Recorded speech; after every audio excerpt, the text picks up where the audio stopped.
Hello friends, எல்லாருக்கும் வணக்கம். Welcome to Ratna Kovind kitchen. இன்றைக்கி நம்ம என்ன பார்க்க போகிறோன்னா, பாலக்கீரையில் தொக்கு தான் பண்ண போகிறோம். வாங்க வீடியோக்குள்ளே போகலாம். இன்றைக்கி பாலக்கீரை தொக்கு பண்ண போகிறோம். இதை முதல்ல நல்லா சுத்தம் பண்ணி க்ளீன் பண்ணி அதுக்கப்புறம் சின்ன சின்னதாக கட் பண்ணி வச்சுக்கலாம். 2 பெரிய வெங்காயம் எடுத்திருக்கேன், 10-15 பல் பூண்டு, ஒரு தக்காளி, மிளகாய் தூள் 1/2 ஸ்பூன் எடுத்திருக்கேன். இதெல்லாம் மிக்சியில் அரைச்சி எடுத்துக்கலாம். ஃபஸ்ட்டு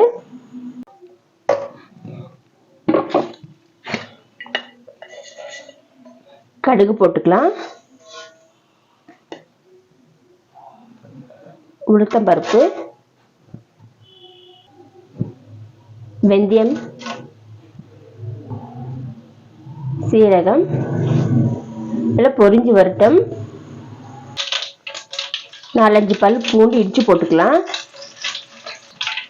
காய்ந்த மிளகாய் ஒரு 2,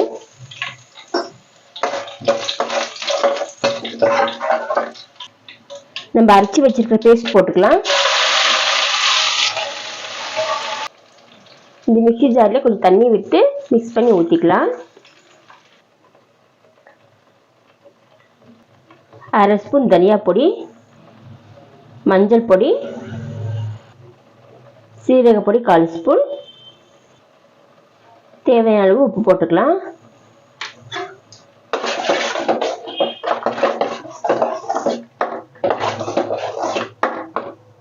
ஒரு பிளேட் போட்டு ஒரு 2 நிமிஷம் மூடி வச்சிடலாம்.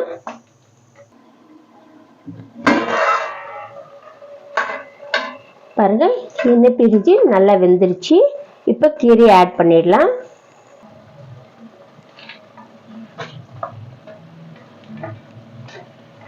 சின்ன சின்னதாக இது மாதிரி கட் பண்ணி போட்டுக்குங்க. அப்போதான் நல்லா நமக்கு திக்கான கிரேவி மாதிரி தொக்கு கிடைக்கும்.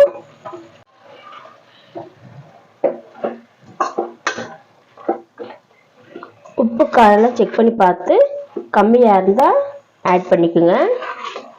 ஒரு 5 நிமிஷம் பிளேட் போட்டு அப்படி மூடி வைக்கலாம். தண்ணியெல்லாம் இதில் ஆட் பண்ண வேணாம். 2 ஸ்பூன் நல்லெண்ணெய் ஆட் பண்ணிக்கலாம். ஃபைனலாக பாருங்க, சூப்பராக ரெடி ஆயிடுச்சு. ஃபைனலாக நீங்கள் நல்லெண்ணெய் இல்லை நெய் இது மாதிரி ஏதாச்சும் யூஸ் பண்ணுங்கள். டேஸ்ட்லாம் சூப்பராக இருக்கும். ரைஸ் கூட தொட்டு சாப்பிடும்போது வேறு லெவலில் இருக்கும். நீங்கள் சப்பாத்தி கூட ட்ரை பண்ணுங்கள். சப்பாத்தி தோசைக்கு கூட சூப்பராக இருக்கும்.